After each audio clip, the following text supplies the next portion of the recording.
Hi, this is going to be a bit of a mixed vlog. I went out to 2 events recently, so it's going to be split between possibly 2 different events, and the last event may be split over to another vlog simply for the amount of room that it's going to take up to do.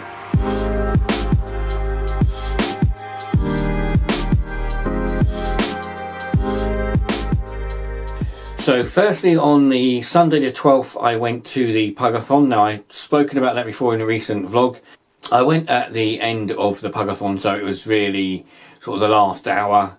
That was just in case, you know, I upset anybody or hurt anybody's feelings or anything like that. So I didn't want to do that, but I still wanted to go. It was the 5th one. I got some lovely pictures, spoke to people I know, people that I've known for a while, people that sometimes do the judging or some of the stands, and people that I've known for a while that have got their own pugs, people that I've known for many years that have just recently found out have got pugs.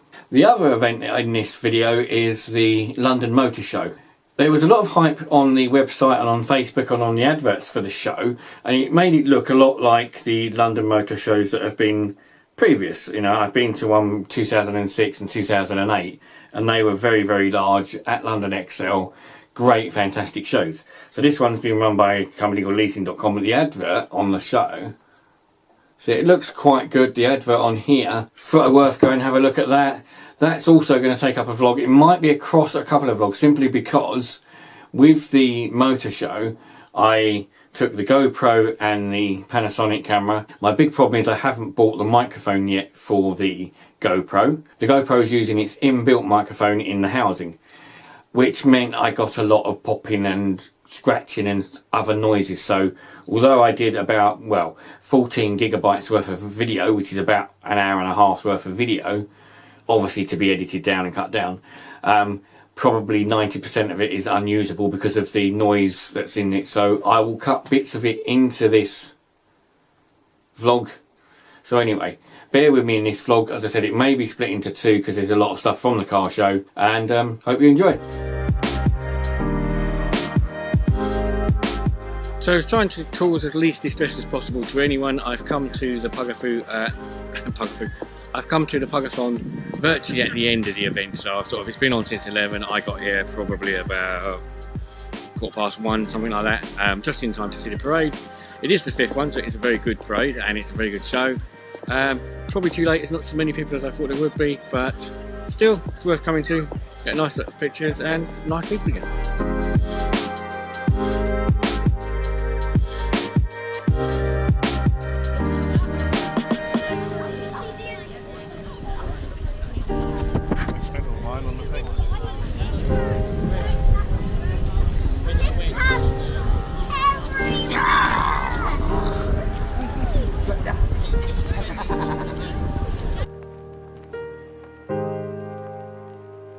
So I'm off to go to the London Motor Show today. In my previous video of the show back on the 14th of February, I went to the London Classic Car Show, which was at XL as well. And I did say in that video that I would then come up to this show in May.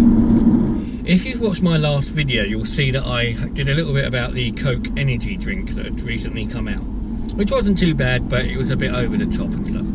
It seems that everybody seems to be getting in on it though. I've just stopped for petrol, I've just got my lunch in the form of a Mars bar. And I've just seen in there they do Mars protein bars, and they also do Snickers protein bars. This was about 70p. The protein Mars bar was £2.50. Same with the Snickers bar, £2.50. £2.50 for the same size Mars bar, but it's got protein of some sort in it, or some sort of chemicals that make it protein. I think some of these companies seem to be taking the mickey a bit.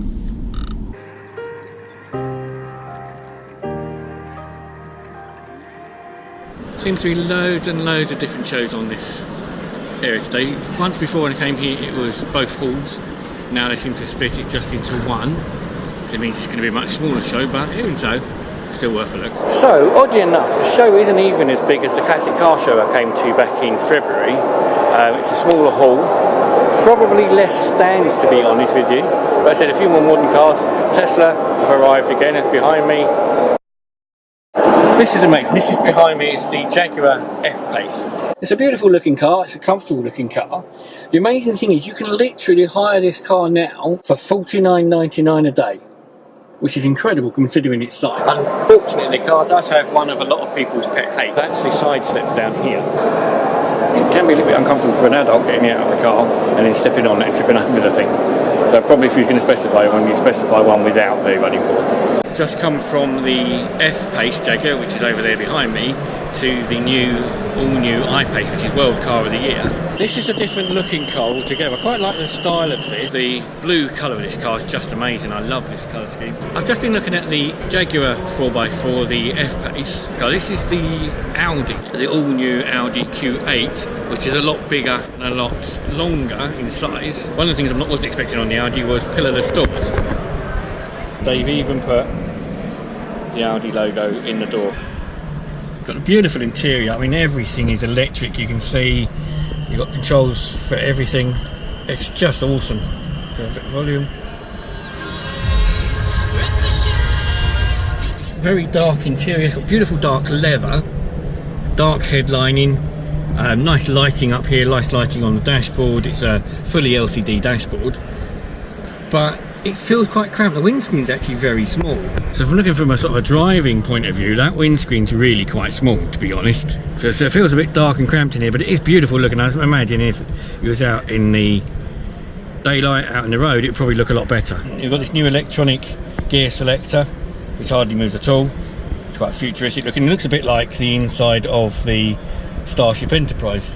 Something else you can see with now the new Audis with both the new Q8 and behind me is the E-Tron, is this new backlight system where the light runs right across the middle.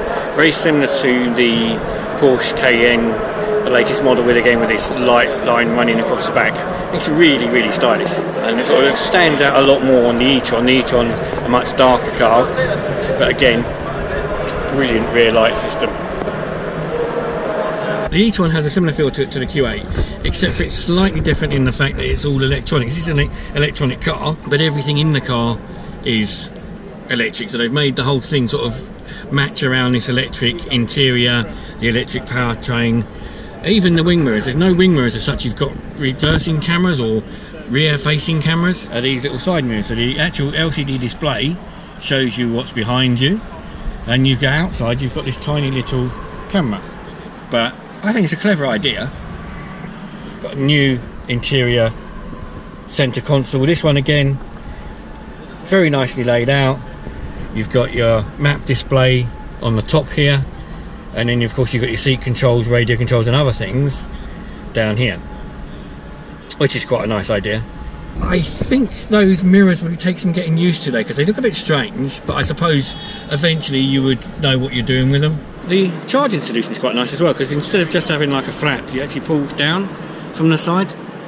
So I quite like the way it looks in that respect. You go over from the Audi 4x4s to the Suzuki Jimny, which is more sort of like an agricultural Jeep style affair. It's actually quite nice, it's quite comfortable, it's very boxy, it's manual. It's just a nice little motor though, and I love the colour. Getting you back to ordinary, the dial is actually very, very Jeep, sort of 40s looking, to be fair. But again, you've got entertainment system in the middle. This one again is the top of the range model. They only do the green colour, or they call it yellow, but they're electric yellow, whatever they want to call it. They only do the top of the range model with this colour scheme, so you get all of the extras as well, including all these sat navs, media systems, Bluetooth and all that sort of stuff. The window's a lot bigger in this, strangely enough, than in the Audi. So the Audi, I've just been sitting in the Q8 Audi, has a much smaller window at the front, strangely enough, than this, and this is a much smaller car, but obviously and a lot cheaper, hell of a lot cheaper, a lot smaller, but a lot more rugged and probably more likely to go off-road than the Audi.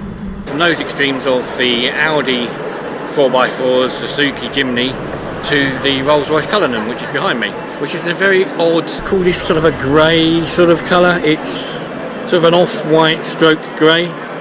That's not bad looking colour, I suppose. The car again, like always, it's bigger than the Bentley Bentayga, slightly taller looking. I'm not so sure about the height of the roof and door ratio, but and the face's got a door lock on it, which doesn't seem to, I don't know, the door lock doesn't seem really fitting with the rest of the car, does it?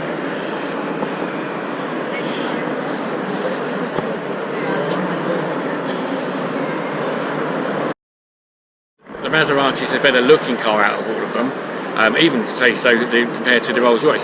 One thing you get as always with the Maserati is a very similar interior, so the dials on the 4x4 very similar to the Gran Turismo and even the Ghibli and the saloon cars now. This feels more comfortable. The window again, it's at better angles than the Audi, but again you can't see much. If you look between the gap between where the clock here and the mirror, plus with all this extra gear for doing the rain sensing wipers, all the other stuff that's in this part here, again you've got a very small gap between this unit and here, so the visibility out of it isn't as good as maybe it could be. But again, it's a very nice comfortable place to be.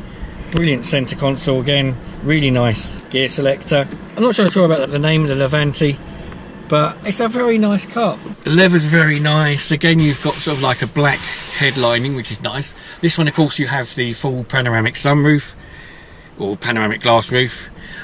Bigger bonnet than some of the others, so you actually can see a lot more bonnet than you can in, say, the Audi, but still gives you a feel of presence. For panoramic roofs to come above you, so this one, it only comes up to here, so I can see out of it, but I can't see right directly above myself if I'm sitting in the rear. Now, previously I had a Peugeot of my own, where the kids were sitting in the back, they could see directly above it. So out there, over the front, is a Bentley Bentayga. The glass sunroof from the Bentley actually comes back over the passengers in the rear, which I quite like the idea of that on most of these cars, because I'd rather be able to, passengers to be able to see out the back.